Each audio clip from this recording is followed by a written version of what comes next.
Le Burkina Faso accueille depuis quelques jours une délégation des Afro-descendants venus des 4 coins du monde. Le 1er novembre 2025, une conférence sur le panafricanisme et la dynamique de l'Alliance des États du Sahel a été organisée au profit de ces Afro-descendants, avec pour objectif de susciter en eux le maintien de la flamme panafricaniste et renforcer l'union autour des leaders des pays de l'AES. La cérémonie a été présidée par le ministre des Affaires étrangères, de la coopération régionale et des Burkinabés de l'extérieur, Karamoko Jean-Marie Traoré, représentant le Premier ministre. Il a rappelé à ces personnes dont les ancêtres sont originaires d'Afrique ainsi qu'à la diaspora que toutes les contributions sont bonnes pour faire du continent une terre de promesses. À sa suite, le président de la Commission nationale de la Confédération de l'AES, Bassouma Bazi, a exhorté ces derniers à se réapproprier leur identité et à se battre pour la terre africaine. L'Afrique, on jette un coup d'œil en arrière.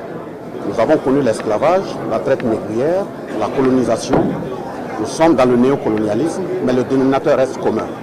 Et ce dénominateur, c'est la déshumanisation de l'homme noir. Le déshumaniser afin qu'au plan politique, au plan économique, au plan sécuritaire et culturel, il ne représente absolument rien. Il a par la même occasion rappelé que les anciens chefs d'État de l'Afrique qui ont eu cette vision ont été assassinés, d'où l'appel lancé au peuple actuel à se mobiliser autour des dirigeants de l'AES pour qu'aille à son terme la dynamique enclenchée par ces derniers. Les enfants et filles de l'Afrique, où qu'ils soient, doivent élever leur niveau de conscience et comprendre que ces leaders doivent être protégés. Et parce que leur meilleure sécurité ne viendra de nulle part que la qualité de notre solidarité, la qualité de notre action, la qualité de notre mise en garde de l'impérialisme et toute personne qui va tenter de s'en prendre à eux.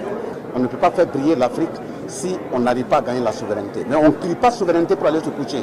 Il faut être sur les barricades, il faut être sur le combat.